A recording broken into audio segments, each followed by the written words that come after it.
those signs, those red signs demanding payment today at Osage Hills State Park. Red signs demanding payment to sit with the grass and the trees and the sky. Those red signs to me today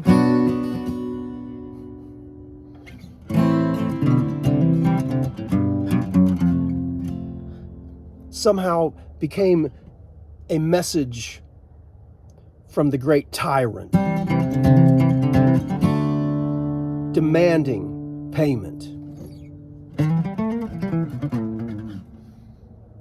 We live down here in the foothills where the paths are all riddled with holes, and the king up there on the mountain will be appeased by nothing less than our souls. Yeah, he wants nothing less than our souls. And so we offer our labor at the cost of our own worth. I don't mean to be rattling sabers, but I had my second birth. Yeah, I had my second birth. You know, Henry David Thoreau saw a government that was tyrannical and warmongering, and he said, "No, I will not support this." Civil Disobedience was the essay that he wrote. That essay apparently got in the hands of one we call Mahatma Gandhi, the great soul, that one in India who aligned his gifting and privilege behind the voice of the people. And he was willing to take a beating, willing to risk death at many turns. There were also those of us who rose up in the United States before I was born in the 60s, 50s, and before.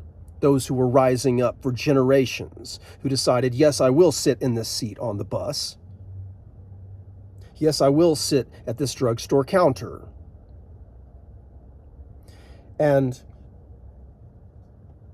we are all coming to this place again as we realize the great tyranny that we have somehow agreed to.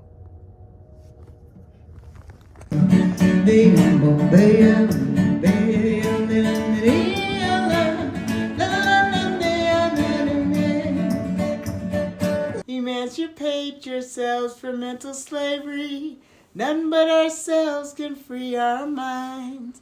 Have no fear for atomic energy, 'cause none of them can stop the time. How long shall they kill our prophets while we stand aside and look? Ooh, some say it's just a part of it. We've got to fulfill the book. Won't you help to sing these songs of freedom? 'Cause all I ever have, redemption songs. Ooh, redemption songs. Yeah, redemption songs. Thank you. Hey, it's okay. We can make the whole thing better when we come together as one. Any serious feminist critique of a tyrannical patriarchy or toxic masculinity must also be accompanied by a true willingness to see that, as a whole people, it is our responsibility to bring our masculine and feminine energies back into balance. There must be an authentic effort on all our parts to first balance those energies appropriately within each of us. Travelin' Trav, this particular manifestation of consciousness that I call me, that guy, yeah. Trav woke up to his particular patrimony on a wide arc established by his colonial-colored skin, and that young man started tearing down everything in himself that stunk like that dirty white devil father. He surrendered all his authority once he realized how dangerous all men are. And Trav's wife of 20 years, with all that innate feminine wisdom that she could muster from her own contracted Puritan upbringing, she began to instruct Trav academically in his journey toward a manhood that seemed so unavailable in all his efforts to discover it in diverse and many institutions. And that's partially what I mean when I say again this. Any serious feminist critique of a tyrannical patriarchy or toxic masculinity must be accompanied by a true willingness to see that, as a whole people, it is our responsibility to bring our masculine and feminine energies back into balance. Many marginalized groups are now finding their footing. Self-respect, we now understand, cannot be handed to us by a centralized government program under the control of the corporate or private elite. Many of us are now aware that love and respect cannot be given to us even by those institutions that we have traditionally called churches. We understand clearly now that those religious institutions are deeply allied with Empire Christianity. Empire Christianity is a broad term that I now use to describe the appropriation of the Christ story to serve empire. Pyramid schemes. We are now exhausted by them, the usurping of our power, the power of the people. Hi, I am this particular manifestation of consciousness that I call Trav. I am a white, middle-aged man. In the late 70s, I was tuned in to public broadcast television.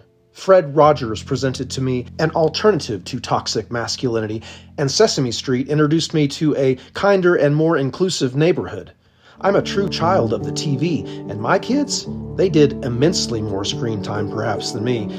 The TV showed me Alex Haley's Roots, where my skin color was the same as the man whipping Kunta Kinte, who I would later come to know as Geordi in Star Trek: The Next Generation, and then LeVar on Reading Rainbow when my 3 kids were little. Over many years, the white devil was uncovered in me. The epigenetic shame expression that was written in my DNA was having its say. We are an incredibly cooperative species, are we not? Look at the way we have come to some kind of agreement to create this civilization. Are we truly more conscious than the ant or the bee? What choices do we have now, as so many of us are waking up from the illusions of this greed-driven consuming culture brought to you by patrons like Empire Christianity, also the creator of Manifest Destiny. But wait, there's more. As you know, the devil is in the details. In deep, constant meditation on these details, we may lose our connection to any hope whatsoever. We gotta compress into a unifying story somehow. A story that more completely frees us from bondage, the way I know to be forgiveness. Forgiveness is a full recovery of all the power that I have ever given away unrightly. We are not obligated to fulfill any contracts that are not legal and therefore not binding. Not legal because those contracts were established outside of love, outside of true consciousness. A man who is still an unconscious slave to the bondage into which he was born must pass through a ceremony, a rite of passage. And there are a multitude of faces to these ceremonies, but what they all have in common is the same purpose: your freedom. Our freedom, more appropriately said.